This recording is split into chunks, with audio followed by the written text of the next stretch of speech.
നമുക്ക് അറിയാം, മഴക്കാലം എത്തിയിരിക്കുകയാണ്. അത് പനിക്കാലം കൂടിയാണ്. പകർച്ചവ്യാധികൾ പടരുന്ന പശ്ചാത്തലത്തിൽ കുട്ടികൾക്ക് വലിയ ശ്രദ്ധ കൊടുക്കേണ്ട സമയം കൂടിയാണിത്. നമ്മളോട് ഇന്ന് സംസാരിക്കാൻ തിരുവനന്തപുരം മെഡിഫോർട്ട് ആശുപത്രിയിലെ സീനിയർ കൺസൾട്ടന്റ് പീഡിയാട്രിക്സ് ഡോക്ടർ വിദ്യ വിമൽ ആണുള്ളത്. സ്വാഗതം ഡോക്ടർ ന്യൂസ് 3ലേക്ക്.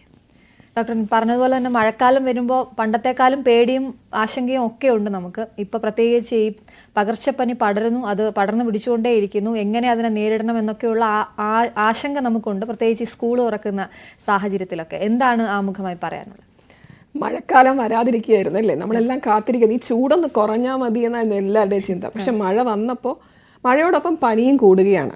നമുക്ക് അറിയാം, മുതിർന്നവർക്കും നമ്മുടെ എല്ലാവരുടെയും വീടുകൾ ശ്രദ്ധിച്ചാൽ തന്നെ ആരുടെയെങ്കിലും ഒക്കെ ഒരാളുടെ വീട്ടിലെങ്കിലും ഒരു പനിക്കാരനെങ്കിലും ഇല്ലാത്തൊരവസ്ഥ ഇപ്പോൾ കേരളത്തിലില്ല എന്ന് പറയാം. അതിനോടൊപ്പം തന്നെ നമ്മുടെ കുട്ടികളുടെ അവസ്ഥയും അതുപോലെ തന്നെയാണ്. സ്കൂൾ തുറക്കുന്നതിന് മുമ്പ് തന്നെ പല കുഞ്ഞുങ്ങൾക്കും പനി തുടങ്ങിയിരിക്കുന്നു. പനി എന്ന് പറഞ്ഞാൽ നല്ല പനിയാണ്. പലപ്പോഴും മരുന്ന് കൊടുത്താൽ കുറയാത്ത രീതിയിൽ തന്നെ പേരൻസ് ഭയങ്കര ആശങ്കയിലാണ്.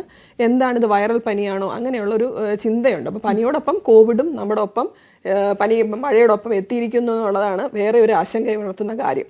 വൈറൽ പനികൾ കൂടുകയാണ്. അതെ, തീർച്ചയായിട്ടും. നമുക്ക് ഈ പനിയുടെ കാരണം, കുഞ്ഞിനൊരു പനി വരുമ്പോൾ അതിൻ്റെ ഒരു കാരണം പലപ്പോഴും നമുക്ക് അറിയായിരിക്കും, അമ്മമാർക്കൊക്കെ അറിയുന്ന കാര്യമായിരിക്കും. ഇന്നലെ മഴ നനഞ്ഞു, അല്ലെങ്കിൽ ഇന്നലെ വിയർത്തിട്ട് വന്ന് കുളിച്ചു എന്നൊക്കെ നമ്മൾ പറയും. അപ്പോൾ ഈ കാരണം അറിയാമെങ്കിലും ഇത് വിടാതെ നിൽക്കുമ്പോൾ വൈറൽ പനി സംബന്ധിച്ച് നമുക്ക് വലിയ ആശങ്കയാണല്ലോ ഡോക്ടർ. എപ്പോഴാണ് നമ്മൾ ഒരു വിദഗ്ധ ചികിത്സ തേടേണ്ടത്? മരുന്ന് കഴിക്കുന്ന കാര്യം, അതിനെക്കുറിച്ചൊക്കെ ഒന്ന് വിശദമായിട്ട് പറയാമോ?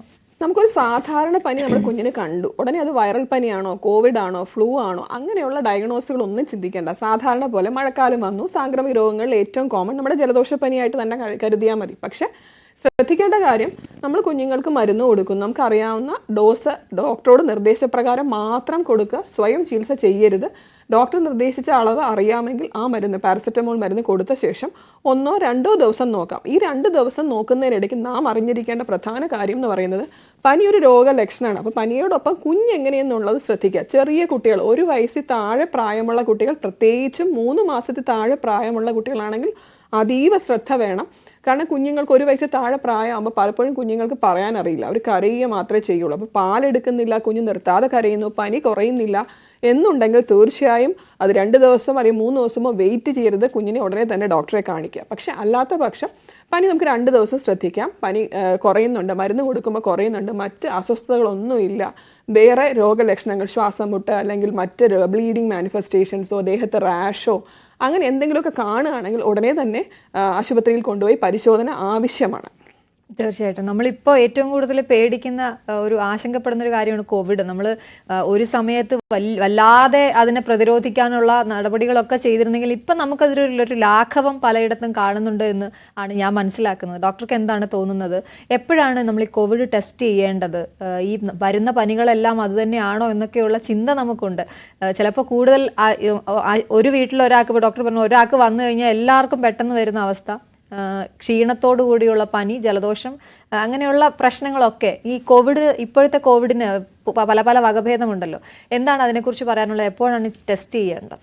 കുഞ്ഞുങ്ങൾക്കായാലും മുതിർന്നവർക്കായാലും പനി കോവിഡ് ആകാം, ആകാതിരിക്കാം. നേരത്തെ പറഞ്ഞ പോലെ ഒരു വൈറൽ ഇൻഫെക്ഷൻ ആണ് കോവിഡ് എന്ന് പറയുന്നത്. അപ്പം നമ്മൾ കോവിഡിന്റെ ഏറ്റവും തീവ്രത കണ്ട ഒരു ആൾക്കാരെന്ന നിലയ്ക്ക് നമുക്കറിയാം, കോവിഡ് ഇപ്പോൾ അത്ര അതിതീവ്രമായ ഒരു അവസ്ഥയിൽ വരുന്നില്ല. പക്ഷെ വൈറൽ പനി എല്ലാം തന്നെ, അത് കോവിഡ് ആയാലും ഫ്ലൂ ആയാലും ഇനി ഏത് വൈറൽ ഇൻഫെക്ഷൻ ആണെങ്കിലും നമ്മൾ ശ്രദ്ധിച്ചില്ലെങ്കിൽ ഗുരുതരമാവും. അപ്പോൾ കോവിഡ് എന്ന് പറയുന്നത് മറ്റു രോഗലക്ഷണങ്ങൾ കൂടെ നോക്കുക. അതായത് നേരത്തെ പറഞ്ഞതുപോലെ ചുമയുണ്ട്, മൂക്കൊലിപ്പുണ്ട്, അത് കൂടി ശ്വാസം മുട്ടിലോട്ട് പോകുന്നു. കുഞ്ഞിന് കോവിഡ് ആണോ എന്ന് ചോദിച്ചാൽ ആകാം, ആകാതിരിക്കാം.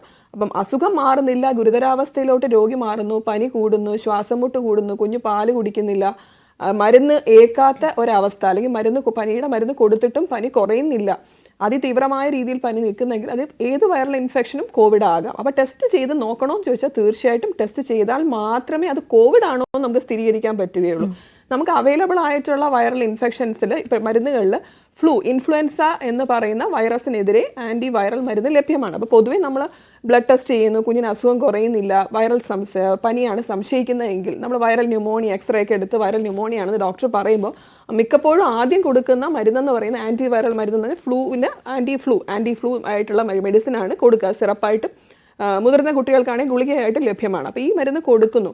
പക്ഷെ എന്നിട്ടും റെസ്പോൺസ് ഇല്ലാത്തൊരു രോഗിക്ക് അല്ലെങ്കിൽ അതിതീവ്രമായിട്ട് നിൽക്കുന്ന സിംറ്റംസിന് നമുക്ക് കോവിഡ് ടെസ്റ്റ് ചെയ്യാതെ അത് കോവിഡ് അല്ല എന്ന് ഉറപ്പിക്കാൻ പറ്റുകയില്ല. ഇപ്പോഴത്തെ സാഹചര്യത്തിൽ ഏത് അസുഖത്തെ പോലെ ഇവിടെ നമ്മുടെ ഇടയിൽ കോവിഡ് ഉണ്ട് എന്ന് അറിഞ്ഞിരിക്കുക അത് മാത്രമാണ് ഏറ്റവും വലിയ ഇമ്പോർട്ടൻ്റ് ആയിട്ടുള്ള കാര്യം. ശ്രദ്ധിച്ചില്ലെങ്കിൽ പനി പ്രശ്നമാവും. കാരണം അവയവങ്ങളെ ബാധിച്ചു കഴിഞ്ഞാൽ പിന്നെ കുഞ്ഞുങ്ങളായാലും ICU ചികിത്സ ആവശ്യമായി വരാനുള്ള സാധ്യതയുണ്ട്.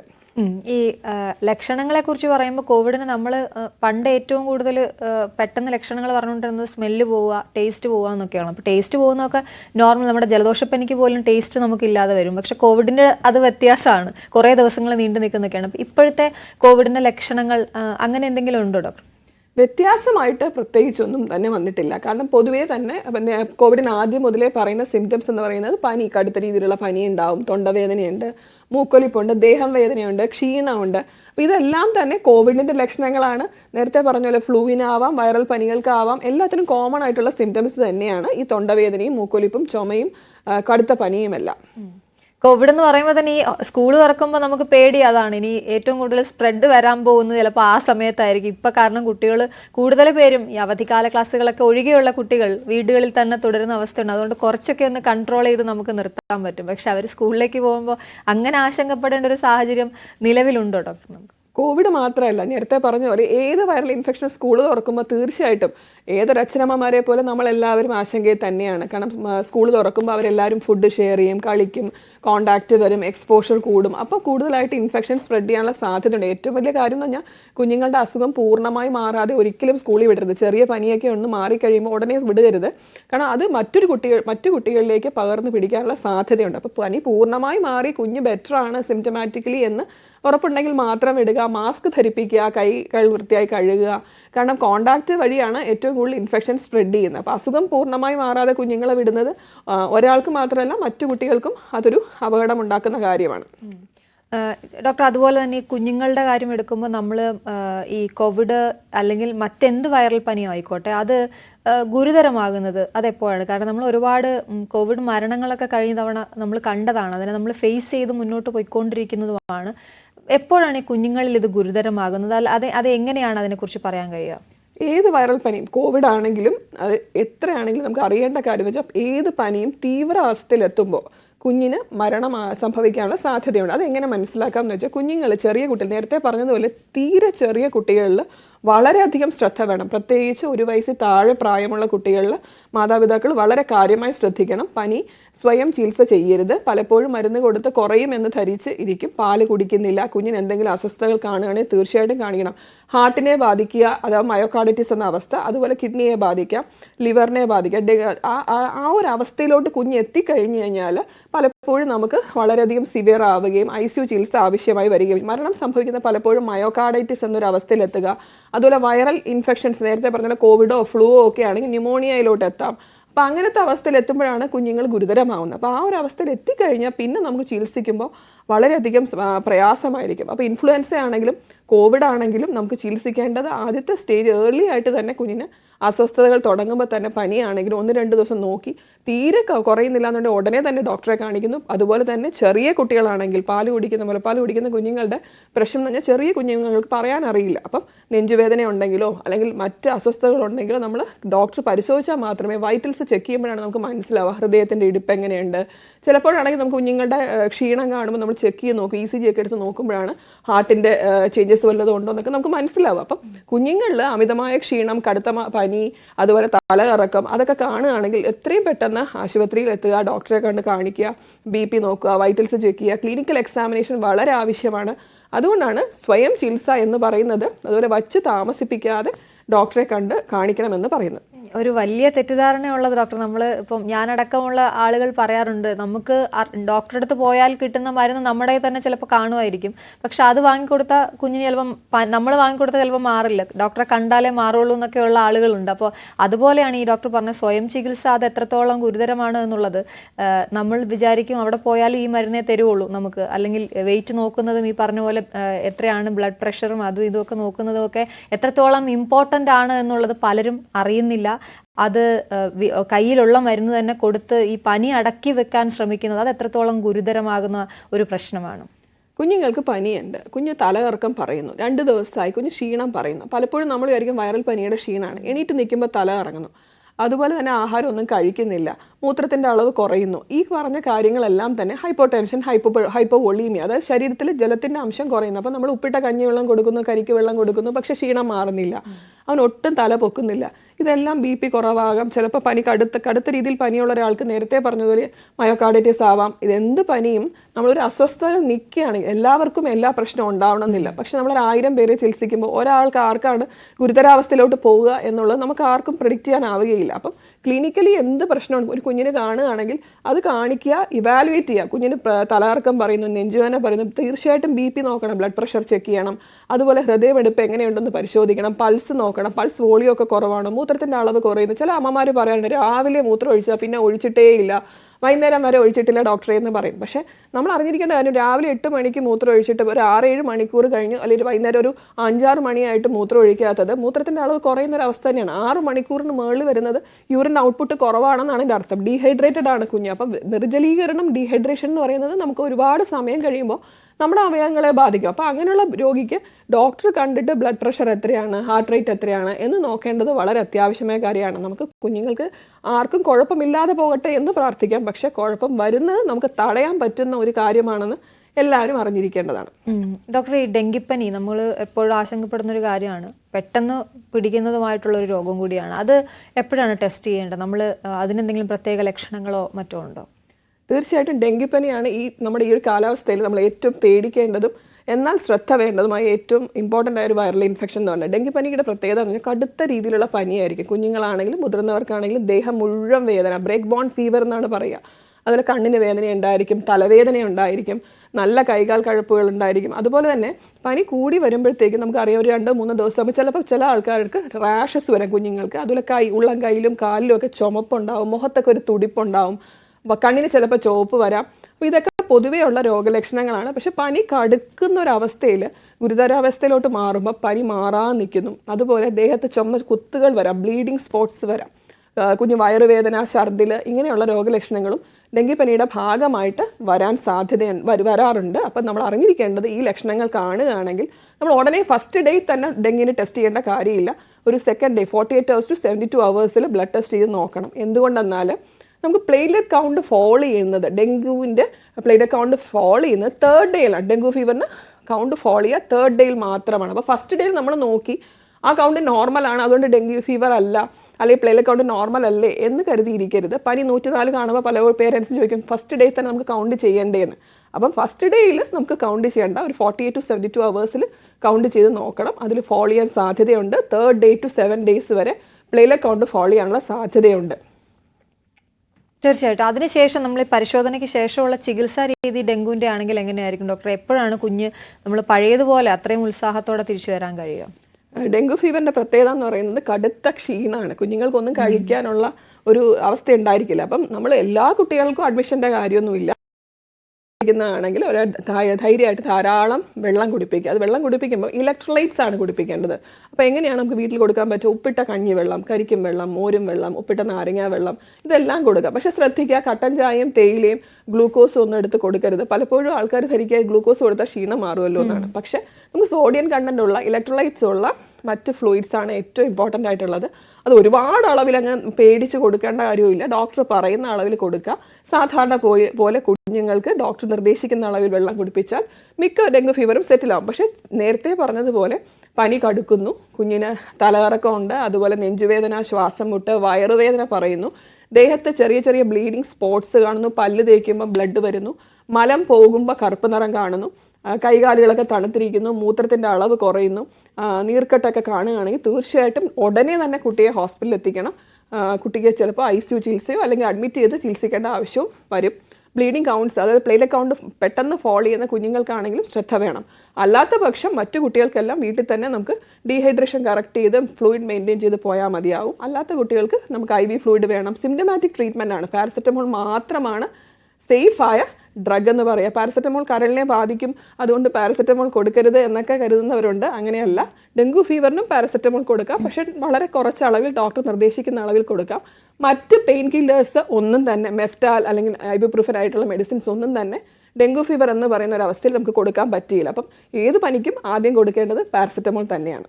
തീർച്ചയായിട്ടും ഈ മരുന്ന് കൊടുക്കുന്ന രീതികളും ഒക്കെ ഒരുപാട്, പ്രത്യേകിച്ച് പുതിയ അമ്മമാർ ഒരുപാട് പേരുണ്ടാകും, അവർക്കൊക്കെ ഒരുപാട് സംശയങ്ങളുണ്ടാകും. അത് മഴക്കാല രോഗങ്ങളെക്കുറിച്ച്, പ്രത്യേകിച്ച് കുട്ടികളുടെ രോഗങ്ങളെക്കുറിച്ചാണ് നമ്മൾ സംസാരിച്ചുകൊണ്ട് ഡോക്ടർ വിദ്യ വിമൽ നമുക്കൊപ്പം തുടരുന്നുണ്ട്. ഡോക്ടർ, നമ്മൾ പറഞ്ഞുകൊണ്ടിരുന്നത് വൈറൽ പനികളെ കുറിച്ചിട്ടാണ്. അപ്പം മഞ്ഞപ്പിത്തം വളരെ പ്രധാനപ്പെട്ടതാണ്. എന്തൊക്കെ കാര്യങ്ങളാണ് ശ്രദ്ധിക്കേണ്ടത്, അതിനെക്കുറിച്ചൊന്ന് പറയാമോ?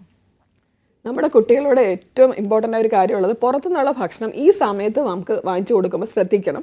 ശ്രദ്ധിച്ചില്ലെങ്കിൽ മഞ്ഞപ്പിത്തം വളരെ പ്രശ്നക്കാരനായ ഒന്നാണ്. കാരണം ഈ ഒരു കാലാവസ്ഥയുടെ പ്രശ്നം എന്താണ്, കണ്ടാമിനേറ്റഡ് ആയ ഫുഡും വെള്ളവും ഒക്കെയാണ് നമുക്ക് കിട്ടാൻ സാധ്യതയുള്ളത്. അപ്പോൾ കുഞ്ഞുങ്ങൾ വാശി പിടിക്കുമ്പോൾ ഉറപ്പുള്ള കടകളിൽ നിന്ന് മാത്രം വാങ്ങിച്ചു കൊടുക്കുക. ഇവിടെ ഭക്ഷ്യസുരക്ഷ ഉറപ്പാക്കിയില്ലെങ്കിൽ ഈ ഒരു സമയത്ത് മഞ്ഞപ്പിത്ത കേസുകൾ കൂടുന്നുണ്ട്. അപ്പോൾ ഏറ്റവും ഇമ്പോർട്ടൻറ്റ് ഹെപ്പറ്റൈറ്റിസ് എ, മഞ്ഞപ്പിത്തം എന്ന് പറഞ്ഞാൽ ഹെപ്പറ്റൈറ്റിസ് എ അല്ലെങ്കിൽ ഇ ആണ് ഈ ഒരു മഞ്ഞപ്പിത്തം എന്ന് പറയുന്നത്. അപ്പോൾ അത് ഫുഡും വെള്ളവും കണ്ടാമിനേറ്റഡ് ആകുമ്പോഴാണ് സ്പ്രെഡ് ചെയ്യുക. അപ്പോൾ അതിൻ്റെ പ്രധാന ലക്ഷണം കടുത്ത പനി, അതുപോലെ ക്ഷീണം ഉണ്ടാവും, ദേഹം വേദന ഉണ്ടാവും, വയറുവേദന, ഛർദിൽ. പക്ഷേ ഒരു കുറച്ച് ദിവസം കഴിയുമ്പോൾ മഞ്ഞപ്പിത്തമായിട്ട് തന്നെ ഒരു 2 to 7 ഡേയ്സിൽ നമുക്കത് മഞ്ഞപ്പിത്തമായിട്ട് ജോണ്ടിസിൻ്റെ ലക്ഷണങ്ങൾ കാണിക്കുന്നു. ബ്ലഡ് ടെസ്റ്റ് ചെയ്യുമ്പോഴത്തേക്കും LFTയിൽ വേരിയേഷൻ വരികയും മഞ്ഞപ്പിത്തമാണെന്ന് നമുക്ക് ഡയഗ്നോസ്ഡ് ആവുകയും ചെയ്യും.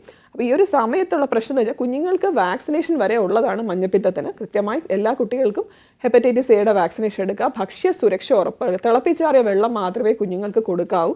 അതുപോലെ തന്നെ പുറത്തുനിന്ന് ഭക്ഷണം ഈ ഒരു കാലാവസ്ഥയിൽ കൊടുക്കാതിരിക്കാനാണ് ഏറ്റവും ഇമ്പോർട്ടൻ്റ് ആയിട്ടൊരു അഡ്വൈസ് ആയിട്ട് എനിക്ക് പറയാനുള്ളത്. നല്ല കുഞ്ഞുങ്ങൾ കൊടുക്കുകയാണെങ്കിൽ നമ്മൾ ഉറപ്പായിട്ടുള്ള കടകളിൽ നിന്ന് മാത്രം കൊടുക്കുക. കൃത്യമായ സമയത്ത് കുഞ്ഞുങ്ങളെ ഡോക്ടറുടെ നിർദ്ദേശപ്രകാരം ചികിത്സ തേടുക എന്നുള്ളതാണ് ഇമ്പോർട്ടൻ്റ് ആയ കാര്യം. മഞ്ഞപ്പിത്തം ശ്രദ്ധിച്ചില്ലെങ്കിൽ അത് കരളിനെ ബാധിക്കാനും കുട്ടികളിൽ മരണം വരെ സംഭവിക്കുന്നുണ്ട്. റീസെൻ്റ് ആയിട്ട് കേസസ് ഉണ്ട്.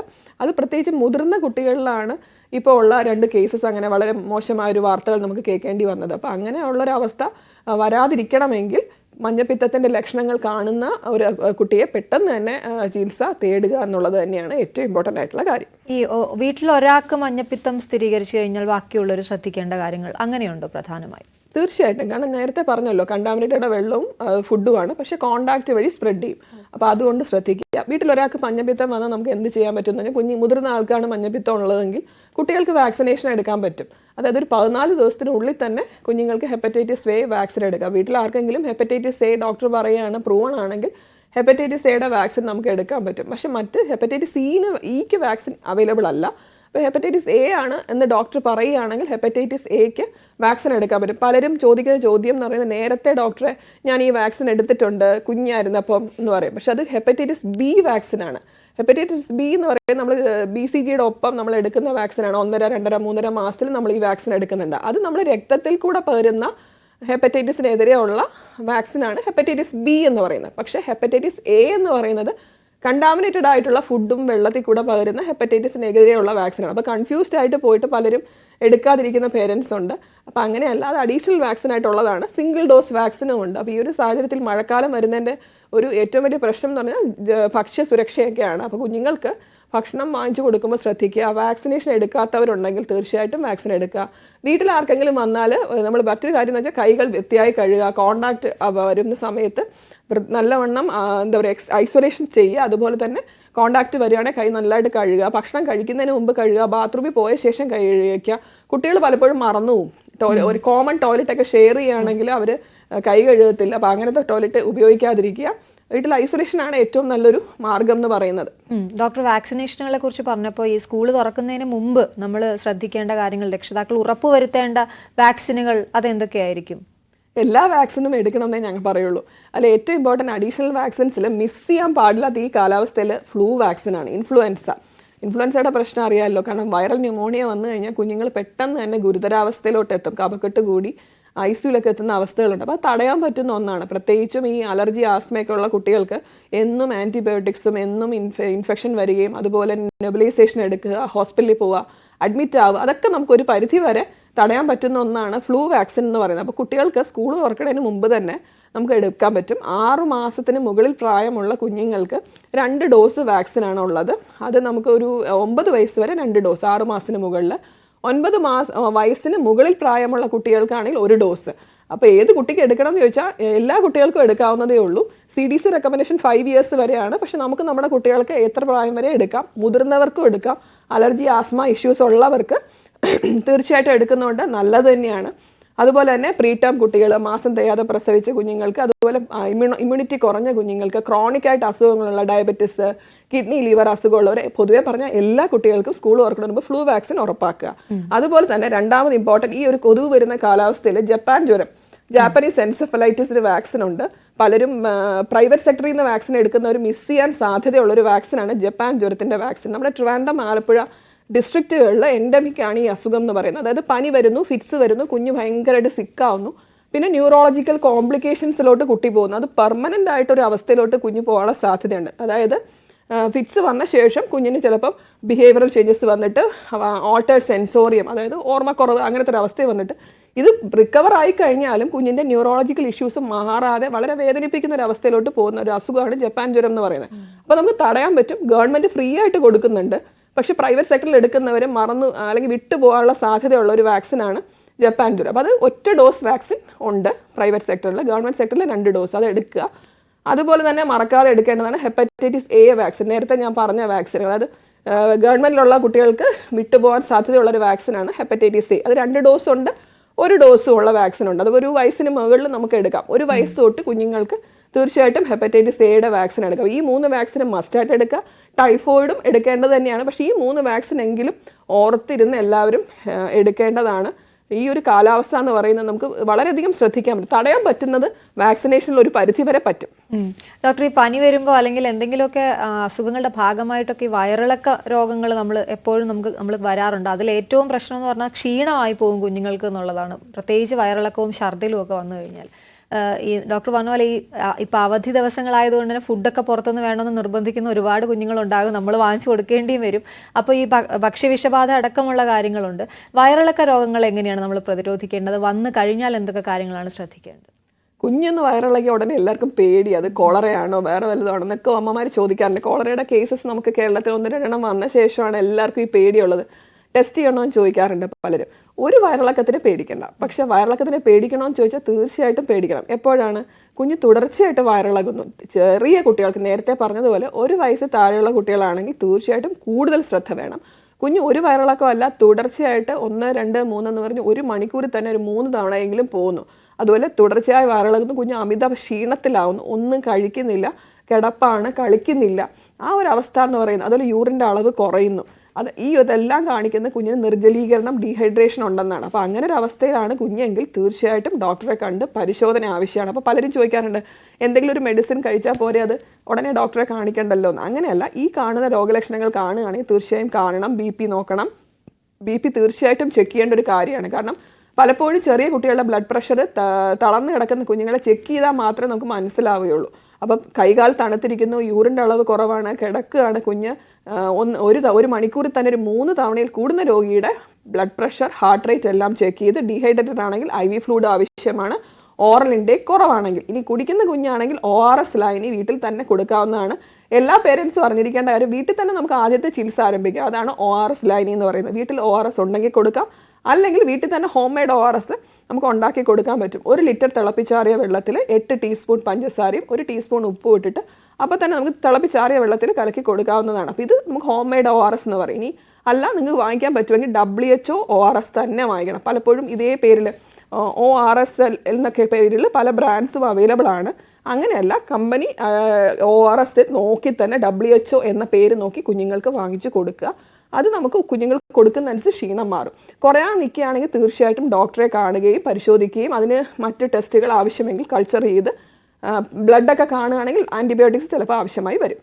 അതിന്റെ ഭക്ഷണ രീതികളെ കുറിച്ച് കൂടി ഒന്ന് പറയാമോ ഡോക്ടർ? നമ്മൾ വളരെ ചെറിയ കുഞ്ഞുങ്ങളാണെങ്കിൽ നമുക്ക് മുലപ്പാൽ മാത്രമേ കൊടുക്കാൻ പറ്റൂ. അല്ലാതെ ഭക്ഷണം കഴിക്കുന്ന കുഞ്ഞുങ്ങളാണെങ്കിൽ ഈ വയറിളക്കം ഉണ്ടാകുമ്പോൾ തന്നെ അവർ അപ്സെറ്റ് ആവും, പിന്നെ ഒന്നും കഴിക്കില്ല. അപ്പോൾ ഈ പാനീയങ്ങൾ ഇങ്ങനെ കൊടുത്തുകൊണ്ടിരുന്നാൽ മാത്രം മതിയാകുമോ? അങ്ങനെയല്ല. നമ്മൾ വെള്ളം, നിർജ്ജലീകരണം അല്ലെങ്കിൽ ഡീഹൈഡ്രേഷൻ എന്ന് പറഞ്ഞാൽ അത് കറക്റ്റ് ചെയ്യേണ്ടത് വളരെ ആവശ്യമാണ്. അപ്പം മുലപ്പാൽ കുടിക്കുന്ന കുഞ്ഞുങ്ങളാണ് തീർച്ചയായിട്ടും മുലപ്പാൽ കൊടുക്കുക. ഫോമുല കൊടുക്കുന്ന കുഞ്ഞുങ്ങളാണെങ്കിൽ ഫോമുല കൊടുക്കുക. ഫോമുല കൊടുക്കുമ്പോൾ പലപ്പോഴും ഈ ഡയറിയയ്ക്ക് ശേഷം കണ്ടുവരുന്നത്, ഫോമുല കൊടുക്കുമ്പോൾ തന്നെ ഉടനെ തന്നെ കുഞ്ഞ് ഡയറിയ കൂടും. അപ്പോൾ അത് സെക്കൻഡറി ലാക്ടോസ് ഇൻടോളറൻസ് എന്നൊരു അവസ്ഥയാണ്. അപ്പോൾ അങ്ങനെ ഉണ്ടെങ്കിൽ ആ ഫോമുല കൊടുക്കുന്നവർക്ക് ഫോമുല ചേഞ്ച് ചെയ്ത് ലോ ലാക്ടോസ് കണ്ടന്റ് ഉള്ള ഫോമുല കൊടുക്കണം. ഇനി രണ്ടാമത്തെ കാര്യം, ഭക്ഷണം കൊടുക്കുമ്പോൾ കുറുക്ക് കൊടുക്കണം നിർത്തണോ എന്ന് ചോദിച്ചാൽ കുറുക്ക് കൊടുക്കാൻ നിർത്തേണ്ട ആവശ്യമില്ല, കൊടുക്കാൻ പറ്റും. പക്ഷെ ഫ്രൂട്ട് ജ്യൂസുകളൊന്നും കൊടുക്കാൻ പാടില്ല. അതുപോലെ തന്നെ കട്ടൻ ചായ, തേയില, കട്ടൻ കാപ്പി, ഗ്ലൂക്കോസ്, പനി വരുമ്പോഴും വയറിളക്കം വരുമ്പോഴും എല്ലാവരും എടുത്ത് കൊടുക്കുന്ന ഒരു സാധനം ഗ്ലൂക്കോസ് ആണ്. അത് ഒട്ടും നല്ലതല്ല. കുഞ്ഞുങ്ങൾക്ക് ഏറ്റവും നല്ലത് ഉപ്പിട്ട കഞ്ഞിവെള്ളം, കരിക്കും വെള്ളം, ORS ആണ്. ORS ലായി നമുക്ക് നേരത്തെ പറഞ്ഞ പോലെ വീട്ടിൽ ഉണ്ടാക്കി കൊടുക്കാം.